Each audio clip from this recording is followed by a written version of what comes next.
Welcome to the Al Franken podcast. This week, I got something of a topical show. Most of our podcasts are evergreen. They have a long shelf life. They're not tied to the events of the day. For example, last week, we had Maria Teresa Kumar from Voto Latino on, and she talked about immigration and voter suppression, and those things will be kind of topical for a long time, unfortunately, I think. But today, the subject is so urgent, and the subject is the House of Representatives, how it's dealing with what is or isn't a constitutional crisis, and to me it is. I have two guests today, Dahlia Lithwick, a brilliant lawyer who writes about the courts for Slate. I was on the Judiciary Committee in the Senate, and my first week in the body, I was asking questions of now Justice Sonia Sotomayor in her confirmation hearing, and I made the argument that the Roberts Court, far from being an umpire, calling balls and strikes, it was an activist court. Now you hear that all the time. But I was kind of the first to make that argument, at least in a Supreme Court confirmation hearing. And here is what Dahlia Lithwick wrote for Slate about my questioning. Some of the only questioning along those lines came from Senator Al Franken, who made Sotomayor very uncomfortable as he grilled her on the Roberts Court's tendency to overreach. In this term's Voting Rights Act case, the court came close to striking down an act of Congress. And in an age discrimination case, it decided an issue that was never briefed. Franken politely asked Sotomayor, "How often have you decided a case on an argument or a question that the parties have not briefed?" He was wondering whether that constituted judicial activism. Good question. Why was the junior senator from Minnesota, the one sworn in only a week ago, the first one asking it? That's why Dahlia's on the podcast. And also because she's one of those lawyers who's on MSNBC all the time. And my other guest, Matt Miller, is on MSNBC so much he gets paid to be an MSNBC contributor. And Matt is not a lawyer, but he was spokesman for Eric Holder, of course, Obama's attorney general, so he might as well be. But actually, this is one of my complaints about how the media and Democrats in Congress are dealing with this whole Russia, Trump, Mueller report deal. And I'm afraid we're losing the argument. And one of the problems is what I call drama lack, the lack of drama. Every night on MSNBC, on every show, there's a host who introduces their panel, and it's joining me is David Goldstein, former prosecutor from the Southern District of New York and an MSNBC contributor. Sarah Jensing, a former federal prosecutor from the Eastern District of New York and also an MSNBC contributor.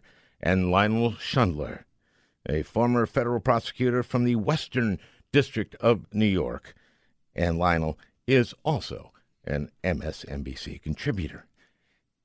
And then, later Lionel will be saying, Lawrence, I think that the motion that Stone's lawyer filed today in the Northern District of Virginia is very interesting because I think it may signal that he may go down the road of a possible plea bargain. And Lawrence will say, that's fascinating. And it's not fascinating. It's not. I think we got to be a little bit more dramatic in our communication. A lot of people around Donald Trump have said that he resented the investigation into Russia's interference in the 2016 election because it would undermine the legitimacy of his election. No kidding.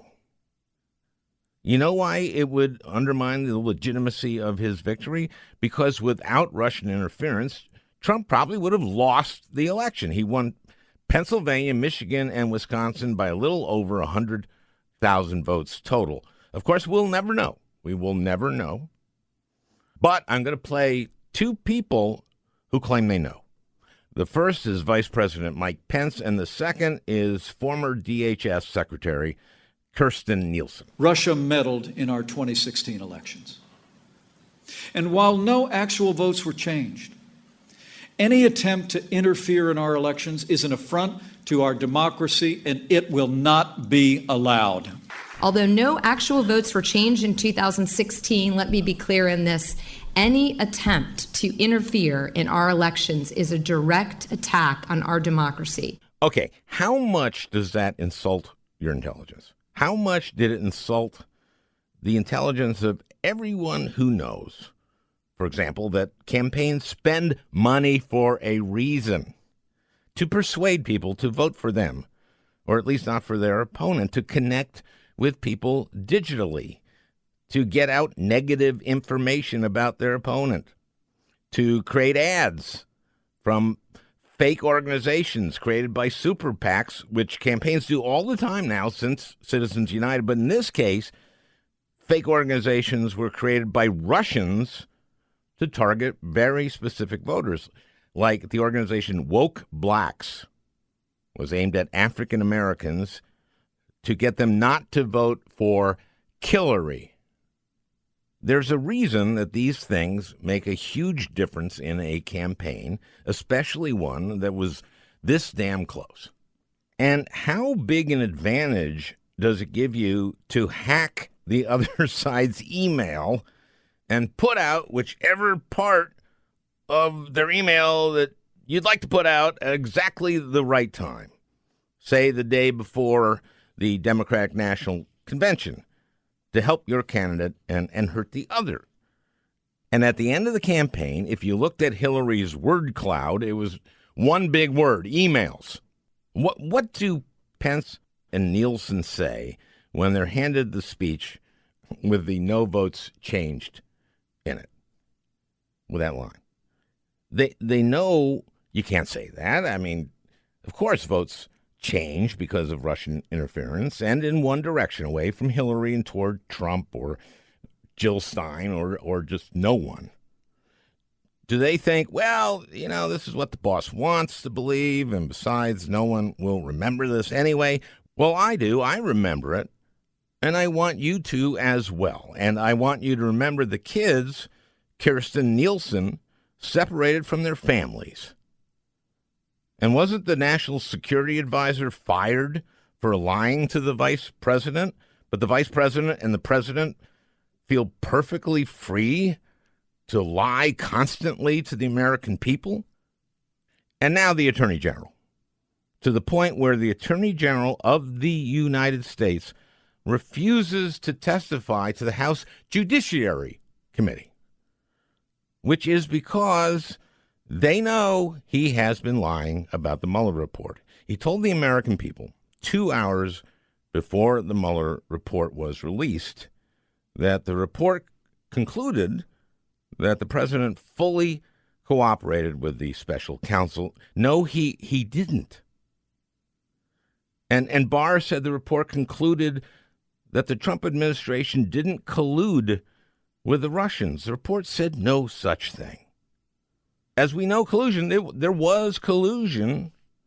According to the Mueller report, Trump campaign chairman Paul Manafort periodically shared internal polling data with Konstantin Kilimnik, a Russian Ukrainian, on the races in 4 key battleground states: Minnesota, Pennsylvania, Michigan, and Wisconsin.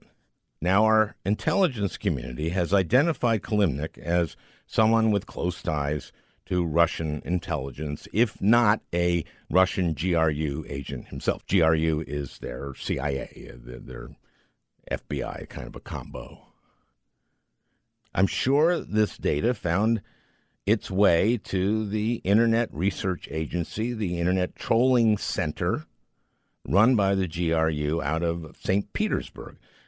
The Russians micro-targeted Americans through Facebook and Twitter and other social media to convince them to vote for Trump or for Jill Stein or for no one at all. The Russians used Facebook to target African Americans in Philadelphia, in Detroit, and in Milwaukee who had shown an interest in Black Lives Matter. These voters, African Americans in Philadelphia, Detroit, and Milwaukee, received email after email about Hillary's super predators remark. Remember that in 1994? She said there were super predators, and that was considered racist because that law did put a lot of people for very minor offenses in prison for a long time, and many of those, it was disproportionately African American. So that was pounded in. This is why it made a difference. The undervote for African Americans in Detroit for president, that is the number who cast a vote down ballot but didn't cast a vote for president, among African Americans in Detroit alone was over 70,000 votes. And Trump won Michigan by fewer than 12,000. Also remember that the Russians hacked the emails of the DNC and of Hillary's campaign chair, John Podesta, and released them through WikiLeaks at crucial times in the election cycle. The day before the gavel came down at the Democratic National Convention, WikiLeaks released the Russian hacked internal emails of the Democratic National Committee, emails which showed that some staffers at the DNC favored Hillary over Bernie. It's questionable whether and to what extent and in what way the personal views of DNC staffers expressed in those emails were acted upon, but they certainly gave Bernie supporters cause to believe that the DNC had put its thumb on the scale during the primary season. That doesn't happen without Russian hacking.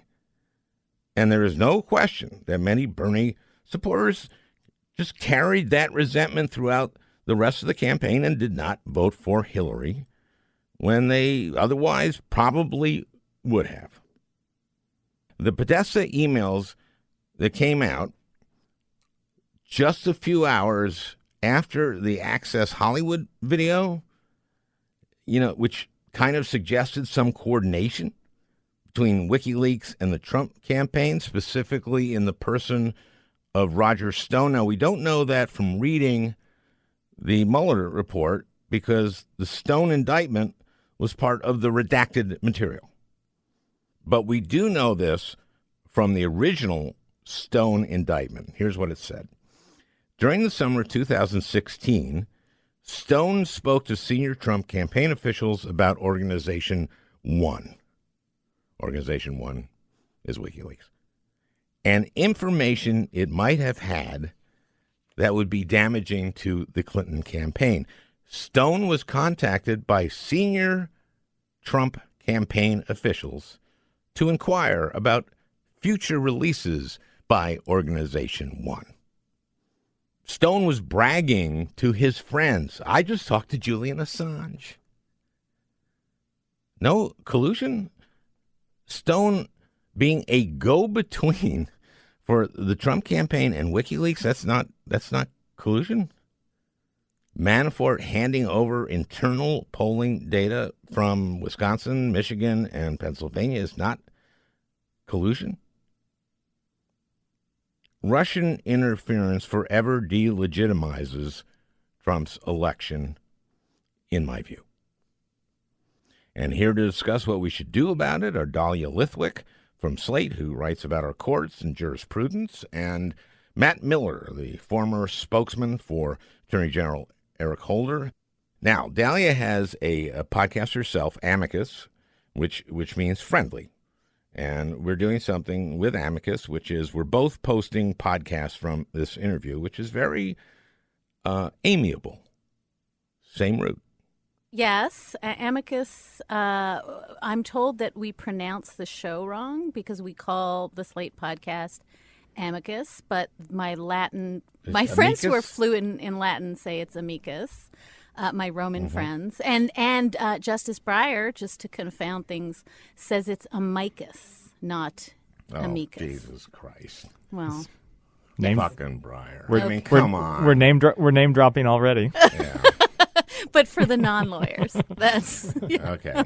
Matt was right. That's Matt Miller, everybody, the non-lawyer who called you on it. It's everyone knows who Justice Breyer is. I mean, everyone listening to this, I think. So, Matt, of course, Dahlia, not a lawyer, but he called you on it.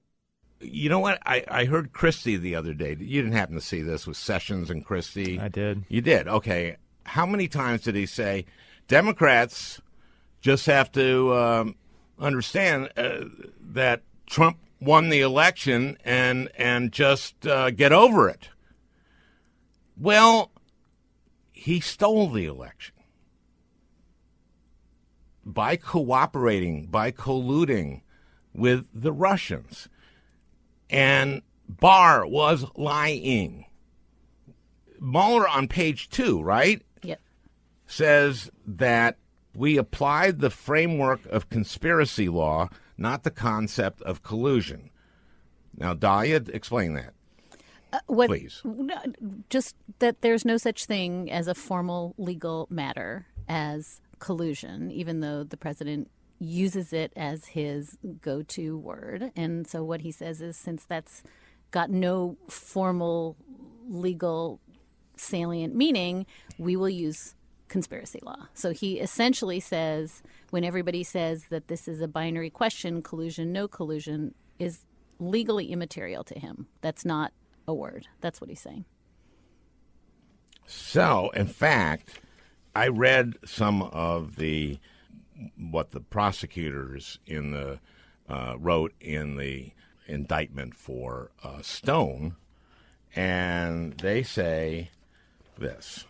This is in the indictment. During the summer of 2016, Stone spoke to senior Trump campaign officials about Organization 1 and information it might have had that would be damaging to the Clinton campaign. Stone was contacted by senior Trump campaign officials to inquire about future releases by Organization 1. And Organization 1 is WikiLeaks. So, boy, that's not collusion? How is that not collusion? And listen to what Barr said in the press conference about this, and he put this in for a reason. The special counsel also investigated whether any member or affiliate of the Trump campaign encouraged or otherwise played a role in these dissemination efforts.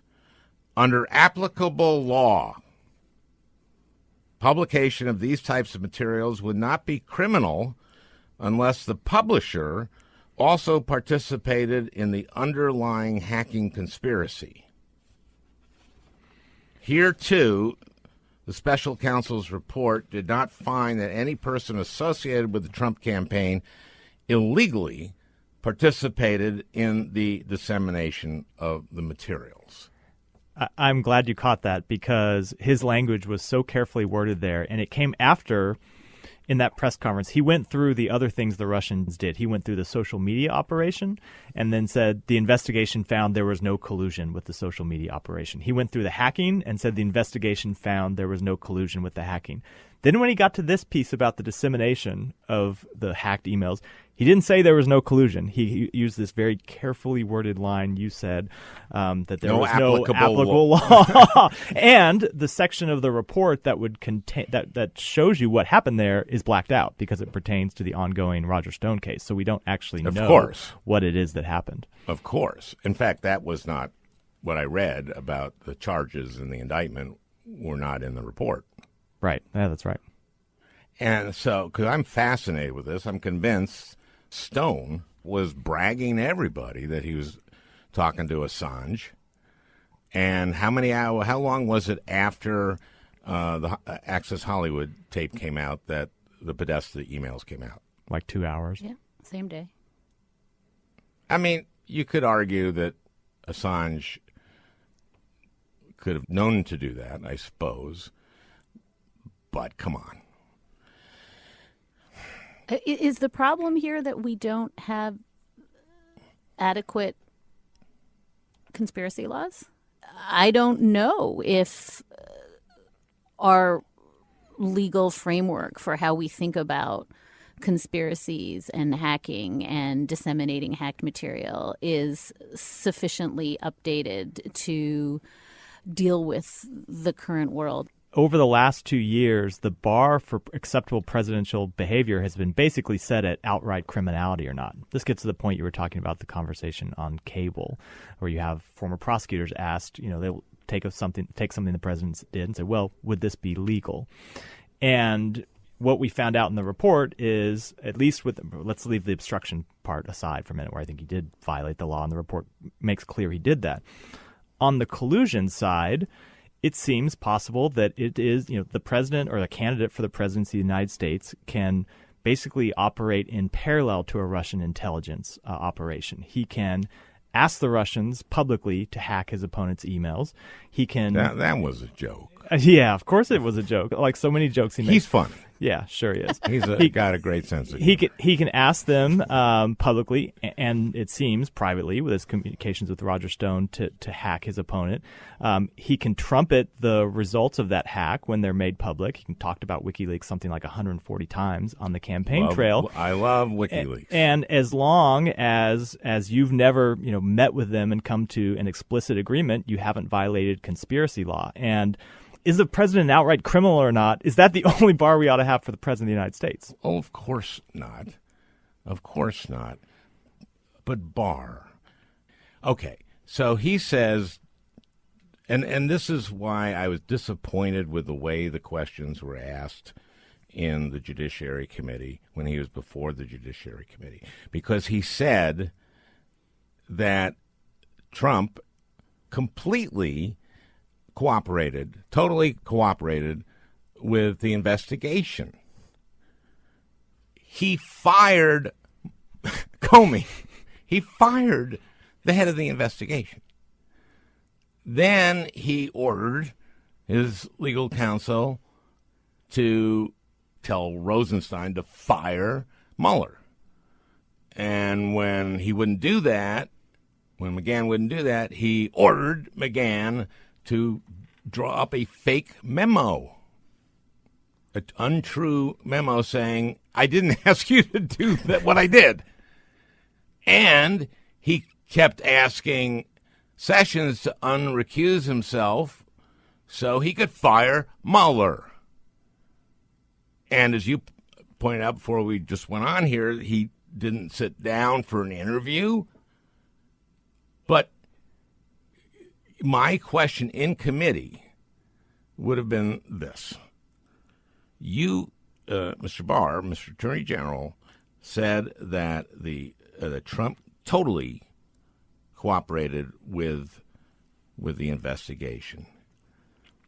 And then I'd go through what I just went through, and I'd say, in Minnesota, firing the head of an investigation and then ordering your subordinates to fire the next head of the investigation isn't cooperating. And what I want to know is, do the people of South Carolina believe that, Mr. Chairman? Because if they do, they're very, very, very different than the people in Minnesota. Okay, so Al? And how about the people in your damn state, Mr. Barr?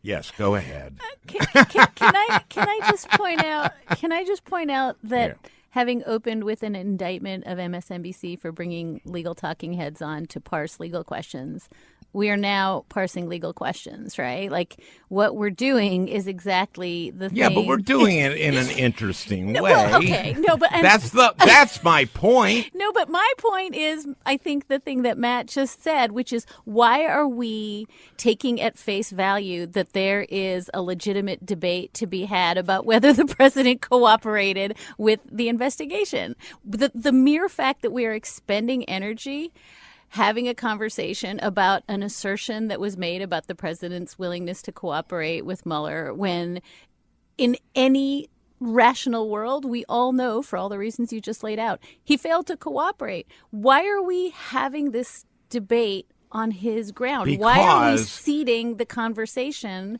to let's sit here and parse whether or not something we all know to be a lie is a lie? Why are we doing that? That's why we're losing. Because it's the way you parse it. It's the way you parse it. And what I was saying and what I wrote to my former colleagues was we need some drama. So if you say to the chairman of the Judiciary Committee, are you really saying that the Attorney General is being square with us? Are you kidding me? Then people see that. And they don't hear someone just saying like, this is technically this, not technically that. What I'm saying is you need a little bit, and I'm not saying you got to yell. You can say, but you got to use a little human emotion. You have to understand the stakes of this. And the stakes of this are incredibly high. And this would have been about the Attorney General is lying. He's lying. That makes a difference. It's about the Attorney General lying to the American people before the release of the report. So the American people aren't going to read the report. But they are going to watch TV. And we need somebody to dramatize what the hell is going on. And I don't like the Attorney General lying to everybody 2 hours before the release of the thing. My God. I mean, how infuriating is that? So what you're saying is actually super interesting. I think Michelle Goldberg just wrote a really good column saying, if this is a constitutional crisis, Nancy Pelosi and Jerry Nadler, like you keep saying, why are we not acting like it?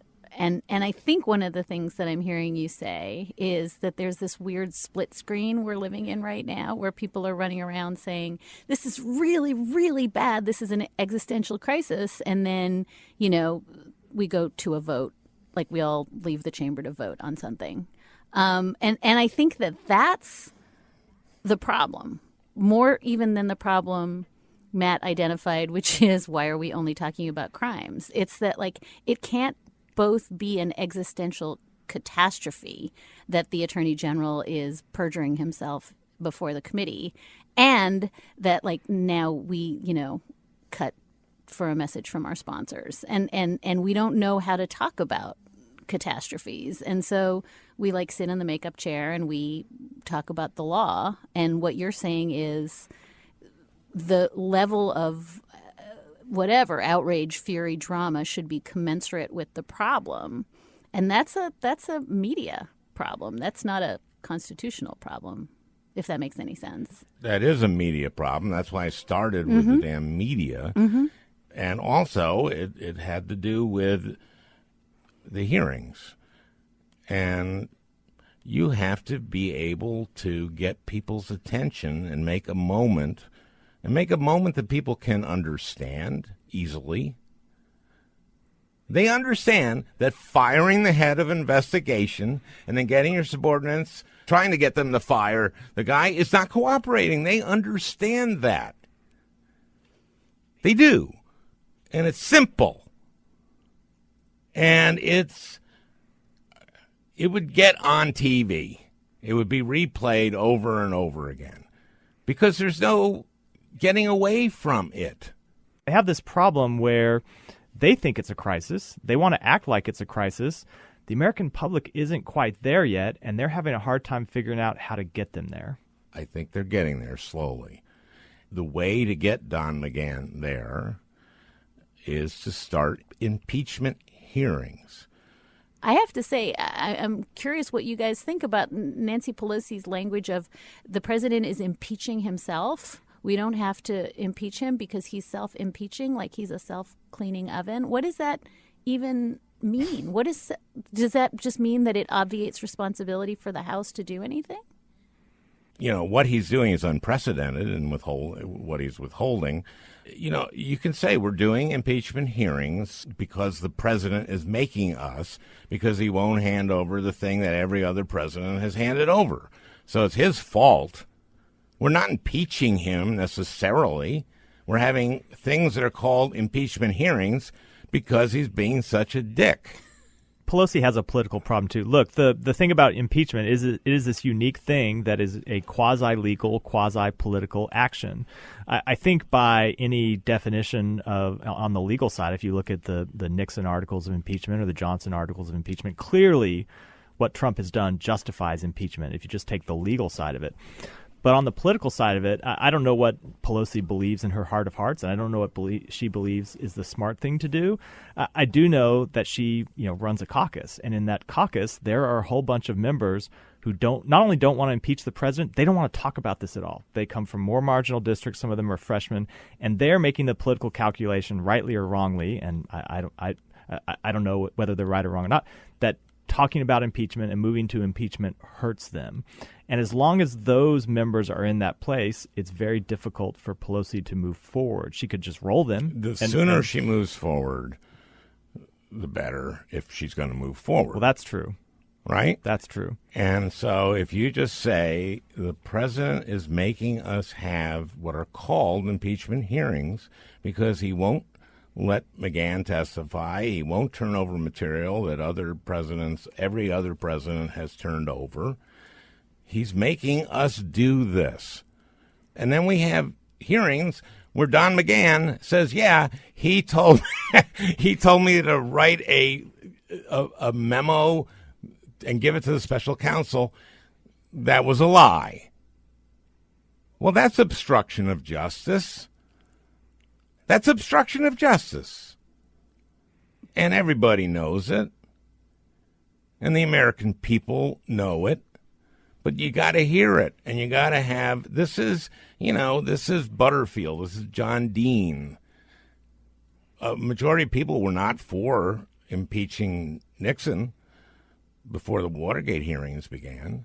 So this gets to the constitutional crisis question. Nixon didn't try to block those witnesses from going and testifying. Dean obviously wanted to testify, but Nixon could have gone to court and tried to block him. I'm sure that would have been unsuccessful, but he could have tried. He didn't block those witnesses from coming and testifying. We're in a different position now where this White House is blocking current employees and former employees from going to testify. Now, I wish Don McGahn would have a little courage and just say, I'm going to testify and I don't care about the president's assertion of executive privilege, and he can sue me and try to block me and he'll probably lose. But he's not doing that yet. It's a chicken and egg problem. They have to get the American public to a place they aren't right now, but to get them to where they aren't right now, they have to get some of these witnesses, and the only way to do that is to go to court, and it's going to take time. Which of you made the really good point that that's the problem, is that we need television to make this happen, the drama of television. And you know who's better at television than anybody? Donald Trump. Yeah, but it is very effective to have Don McGahn testifying. He's as Republican as you get. He told the truth to Mueller because he didn't want to go to prison, so that's what he did. And so if he gets before the committee, he's got to tell the truth, and he will tell the truth, and that will be dramatic. And enough of those, and you've got yourself some really good TV. And so Donald Trump is really good at TV, but he, when he closed down the government, he may have been good at TV. People did not like that. They're not going to like what they would hear in these hearings. They were not for impeachment before the Senate Watergate hearings, which obviously weren't impeachment hearings because they were in the Senate. Archibald Cox wasn't appointed until after those hearings began. The Democrats have the House. They've got to do this. Or you don't. But if you don't, then shut up about it and start talking about infrastructure and health care. And look, if they don't do anything, if there's no sanction for the president, even something like censure, which doesn't really do anything to the president, but at least would, for the historical record, put the House on. What can of course. do? or if it's an impeachment that passes the House. We're really strong. But you could say the same thing about impeachment. What does impeaching him in the House, if it's going to go nowhere in the Senate, actually do? You could make the argument it's equally feckless. Here's the thing. Susan Collins. I mean, it puts him under pressure. Yeah, that's true. Yeah. And also, we haven't found out everything yet. The Stone stuff is really bad, and we haven't. There's stuff to uncover and stuff to see. That's why another reason you have an investigation. I completely agree. And the point I was making, if there is no further investigation, if there's no sanction, either impeachment that then fails in the Senate or censure or something where Congress is on record, then basically what it means is that all of the president's behavior was okay by Congress. And future presidents can interfere with investigations into themselves. Future presidents can call on their political opponents to be investigated, as he did with Hillary Clinton. There's the point in the report about him asking Clinton to be investigated. That's not a crime. It's not obstruction of justice. I think it's an impeachable offense. If he gets away with it with no sanction, you're going to see him do it again, and you may see future presidents do it, because the thing about norms is they change. And if he gets away with this, then the new norm is a president can do that. Mueller's failure to, whatever the reason, I know he did it because of the OLC guidance, but the failure to take that last step and say, and therefore this is obstruction, is a way of saying, keep going. And now when Nancy Pelosi says, oh, he's not worth it, he's not worth impeachment, the only thing he hears from his end is that I've just been granted an even larger swath of power and behaviors. And the willingness to announce that we are ceding our checking functions because he's not worth it or because he's president, all it does is reinforce the completely cattywampus worldview in which he's accountable to nobody. The signaling around, well, we're just not going to do this for whatever reason, it has a real world effect on reinforcing the idea that he's untouchable. Hey, everybody, you're listening to the Al Franken podcast, and we're having a great time here with Dahlia Lithwick and Matt Miller. It's been just, God, I'm enjoying this. And I'm going to be in such a good mood, enjoy my evening tonight, because this has been fun. I mean, it really has. Hasn't it? Yeah. So that's why, but it's great. It's great to talk about how we're screwed and we have no way out. We aren't. It's why you have to do this thing. You know who one of those future presidents could be? A second-term Donald Trump, or a fourth-term Donald Trump.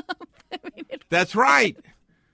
Oh, but Al, if I could say that I think so much of what's wrong is that we keep looking to the courts to save us.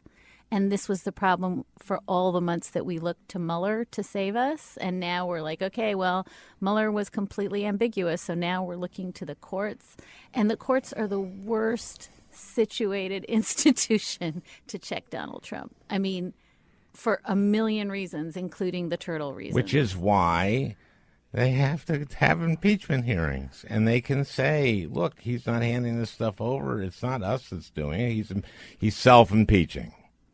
So that's what it means. So she's a genius. Yeah, Dahlia, I think you're exactly right about both the courts won't save us, Mueller wouldn't save us. I don't think Congress is going to save us. At the end, if we're saved, and we may not be, scary as it is to think, it will probably be voters. That said, I think if I were running the Judiciary Committee right now and I were running the House of Representatives, what I would do is I would have subpoenas going pretty soon to all of the important witnesses in that report so I could tee up contempt votes and move into the courts quickly. And I would make the argument that the old ways you've looked at this don't apply because you have one branch that's not acting in good faith here. And so you need to move up quicker because their entire strategy is based on you delaying and behaving the way you usually do, and hope that the courts don't give deference to the executive branch the way they usually do. And there's some precedent. In the travel ban cases, the courts didn't defer to the president initially the way that you usually would because it was clear to them the way he was acting was not on the level.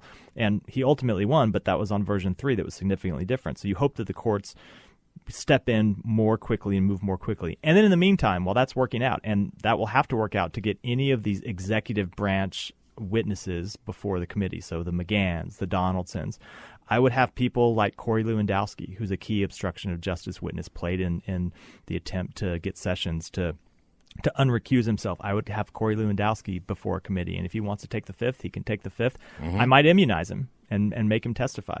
I would call Donald Trump Jr. before the Judiciary Committee and make him testify. And again, it's a harder call to give him immunity. Mueller clearly didn't want to, but maybe I would. And then I'd look at people like Rick Gates and Mike Flynn. Gates is still cooperating on some things, but with respect to the Russia part of the investigation, that is over. Mike Flynn is over, except for his cooperation in this unrelated Turkey case. There's no reason those people can't appear and testify before a House committee. So while we're playing out on the obstruction side to get all these White House witnesses hopefully eventually cleared by the courts, I'd go down the list of everyone else who was an executive branch employee and have them have one a week before the House committee. Why one a week? Yeah, fine, two Why a week, not? Yeah, 3 a week, whatever. Remember Sam Ervin? Yeah. Mm-hmm. Okay, Jerry Nadler, Sam Ervin. Jerry Nadler, Sam Ervin. You know what I'm saying?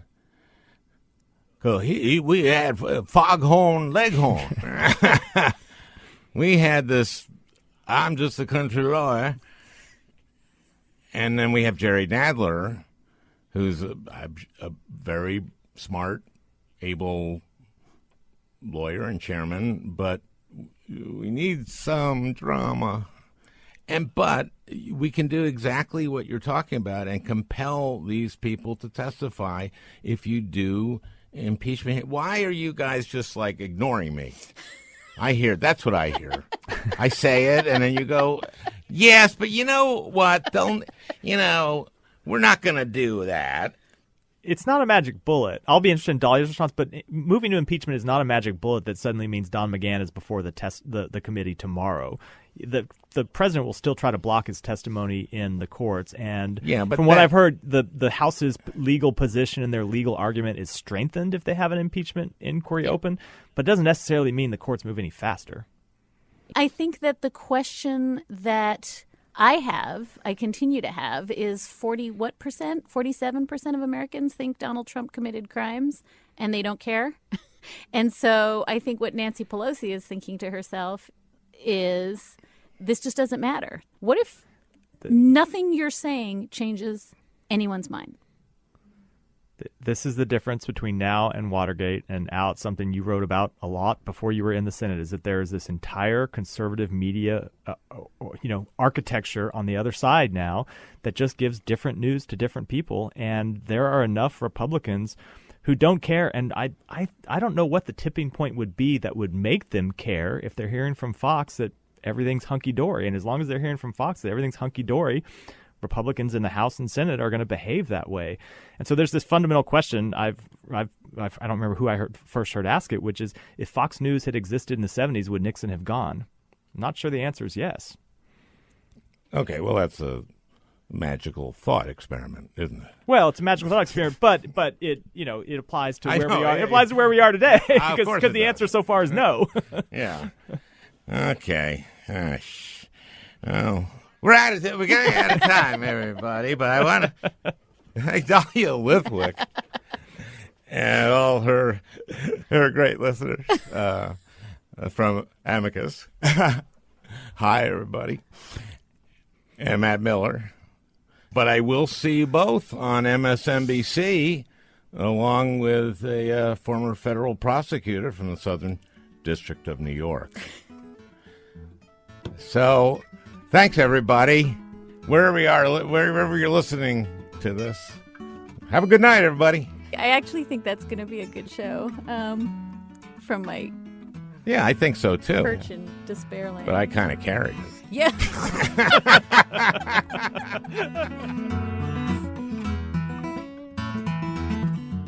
That beautiful music is by Leo Kottke, the great Leo Kottke. I want to thank Peter Ogburn for producing this podcast. We'll talk again next week. And by we, I mean me.